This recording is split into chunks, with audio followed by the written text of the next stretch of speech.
Всем привет, я Марина и с вами Школа Сакрамел. Часто мастера спорят друг с другом, какой маникюр лучше, эффективнее и быстрее, аппаратный или комбинированный.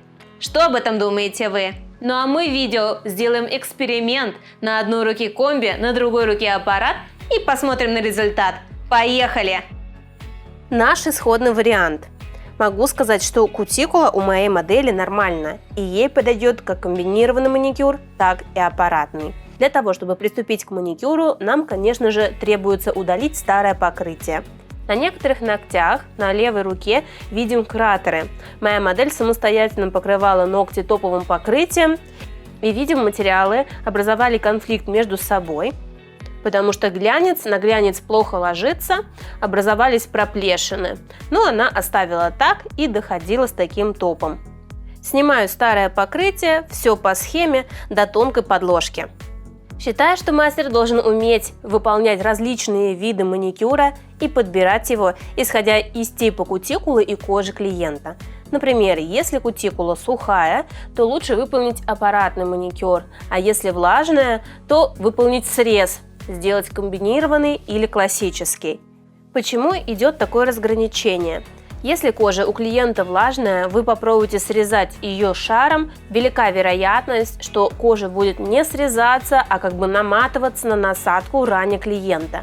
Конечно, нужно знать правильную технику, правильный выбор насадки и другие важные нюансы для того, чтобы работать аккуратно. На самом деле аппаратный маникюр можно сделать на любом типе кутикулы, главное знать некоторые секреты и приемы.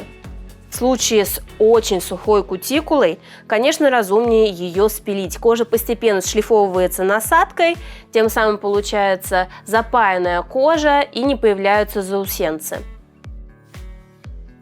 Подготовили ногти к маникюру, немного подровняла длину, форму сильно не трогаем, потому что в следующем ролике я покажу, как исправить скручивание этих ногтей. Обязательно подпишитесь на канал, чтобы не пропустить это полезное видео. Мы сейчас включаем таймер и приступаем выполнять маникюр. На правой сделаем комбинированный маникюр, то есть будем совмещать аппарат и ножницы. На левой руке мы сделаем чисто аппаратный маникюр, то есть без использования режущих инструментов. Весь маникюр от и до будет выполнен вращающимися фрезами. Первые этапы у комбинированного и аппаратного маникюра не отличаются. В положении форвард прохожу левые стороны, обрабатываю боковые валики, затем переключаю направление вращения и обрабатываю правые стороны. Для того, чтобы обработка проходила быстро, нужно знать схему выполнения маникюра, не застревать на каких-либо моментах, не совершать лишних движений, тогда маникюр будет максимально скоростным. И вот оно отличие аппаратного маникюра от комбинированного в том, что мы выворачиваем так называемую юбочку кутикулы, приподнимаем ее, укладываем на задний валик для того, чтобы впоследствии срезать аппаратом.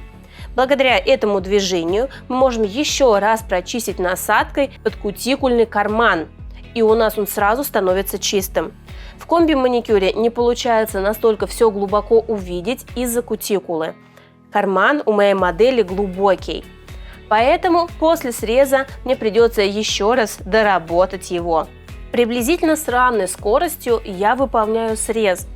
Иду очень аккуратно ножницами, чтобы не поранить клиента, слежу за реакцией модели, а фрезой скругленный конус шлифую кутикулу, подобно ластику, который стирает карандаш. Самое главное, не давить на кожу, чтобы она не перетерлась. Если после среза вам не нравится подкутикульный карман, то можно вернуться к насадке пламя и доработать его. Мне пришлось больше уделить времени этому этапу при комбинированном маникюре, потому что кутикулу мы так сильно не поднимали, не выворачивали, как в аппаратном.